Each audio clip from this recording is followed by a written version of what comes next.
In this challenging blog, I will be explaining issues in relation to coercive control as the family court floodgates appear to be well and truly opening, with what I am seeing as volumes of spurious allegations. Allegations motivated by hate that could potentially put so much pressure on the family court system that it could sink, being unable to deal with the level of demand for fact-finding hearings and the number of days needed in order to manage them. I want to make it clear that I am not referring in any way to victims of genuine and abhorrent coercive control, where safeguarding is absolutely necessary. I am talking about the mudslinging, dredging up of the past with quite frankly ludicrous assertions and allegations presented under the name of coercive control, the new family court weapon of choice to cause as much acrimony, harm and destruction as possible. But before I open this can of worms, let's run my excellent introduction. I am Philip Kedge, a retired Police Chief Inspector and Director of the McKenzie Friend UK network. I am the founder of the national campaign of #LikeNotHate, removing lawyers from the family court to reduce the harm to children. In all my blogs, my views and opinions are entirely my own. Please help me by liking, subscribing and hitting the notification bell. In my mind, there has been a massive seismic shift in the dynamics of the family court that has arisen as a result of the Court of Appeal judgments in the case of HN and others, which places coercive control very much at the heart of concerns around domestic abuse. The Court of Appeal has advised that the family courts should prioritise the issue of coercive and controlling behaviour when considering domestic abuse allegations. The direction states that family courts should prioritise the consideration of whether a pattern of coercive and/or controlling behaviour is established over and above the determination of any specific factual allegations. The court lists 4 situations where harm to a child can be caused by abusive behaviour. I will explain these and comment on them in turn. Firstly, where abuse is directed against or witnessed by the child. I don't have a problem with that on its own. What I do, however, have a problem with is why the focus of most fact findings appears to be exclusively on the non-resident parent. What about the abusive behaviours of the resident parent? Is this conveniently being brushed under the carpet?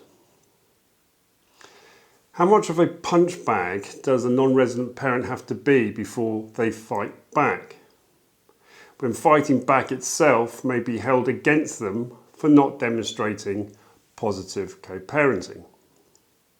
You are caught between a total rock and a hard place.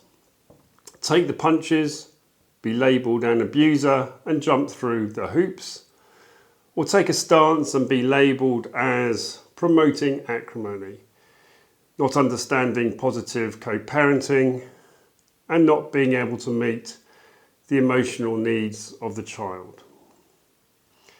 You simply can't win. Secondly, where abuse causes the victim to be so frightened of provoking an outburst or reaction from the perpetrator that he is unable to give priority to the needs of his child. That's just great. That is a gun being held solely to the head of the non-resident parent. because the resident parent simply says, but look at me, I have the residency. I am looking after the child. And then alongside every mudslinging assertion, the resident parent simply says, I was constantly treading on eggshells. I was scared and terrified in case I provoked a reaction. I was so scared of provoking an outburst that I was unable to give priority to the needs of the children. How can a person reasonably defend themselves against such unspecific, subjective assertions and a person's feelings? How can you have a trial based on that? How can you have consistency across the family courts? Thirdly, where abusive behaviour creates an atmosphere of fear and anxiety in the home which is detrimental to the welfare of the child. That's interesting, clearly aimed yet again at the non-resident parent who is now being held to account based on the atmosphere being reported. How easy is it, alongside any spurious assertion or trivial incident, to round it off nicely by saying, they created an atmosphere of fear and anxiety. I was treading on eggshells.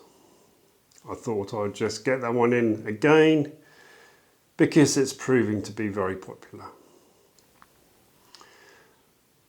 Lastly, where behaviour risks instilling, particularly in boys, a set of values which involve treating women as being inferior to men. Oh, that definitely isn't aimed at men, is it?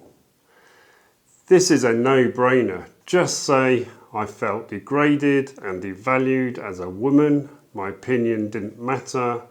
I was scared to speak out. I was treading on eggshells. If I spoke up, I felt scared of provoking a reaction. There was a constant atmosphere of fear. I don't want my son to be instilled with these harmful values of treating women this way.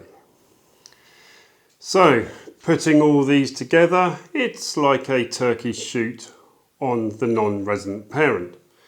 You can't miss. So a fair trial in the family court is now as follows. I am the resident parent. These are my experiences and feelings that I declare within a statement of truth. My experiences and feelings are my truth, so they must be true. If the other person says they are not true, then that is all part of their manipulation and control. I can't believe that I fell for it when I married them. They have made me feel guilty and ashamed about my truth. So how does the family court respond when it comes to the non-resident parent?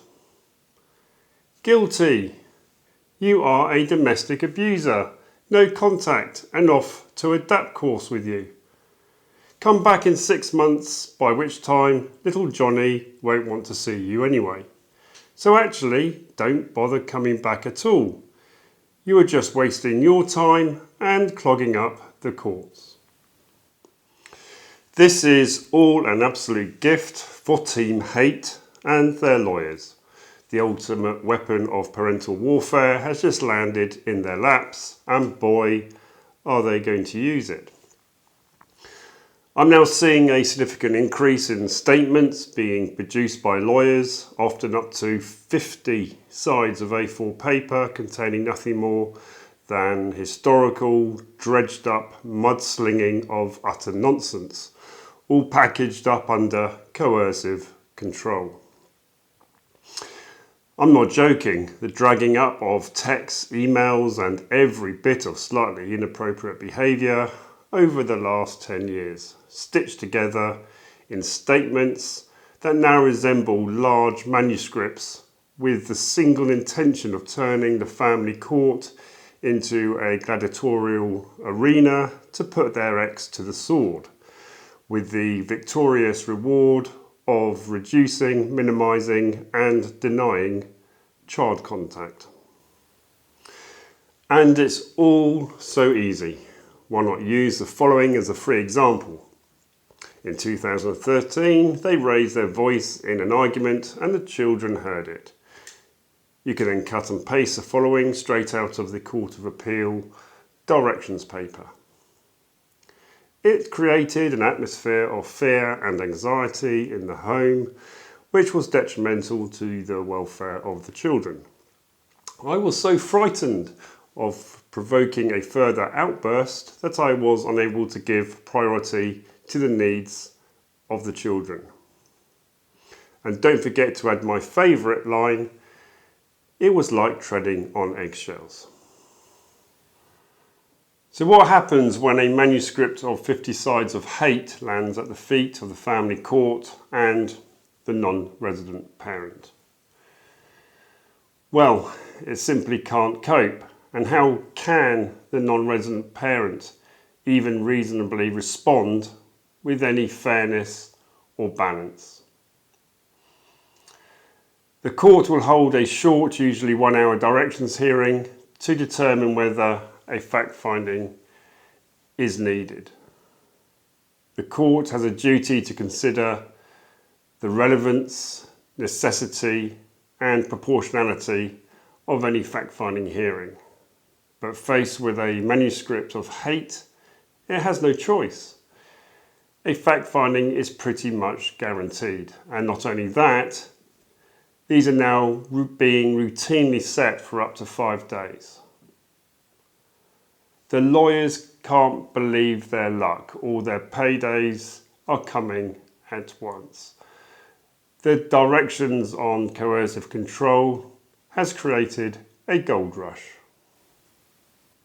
On most days, I am now talking to parents contacting the McKenzie Friend UK network who have had limited or no contact with their children, often for months, who in good faith believed that the family court would help them to move forward with an appropriate, sensible and considered court order for contact. These parents are now faced with having every element of their lives dragged up in court, facing 5-day trials on assertions of harm that are virtually impossible to defend against. It is so mad that it is beyond any rational comprehension.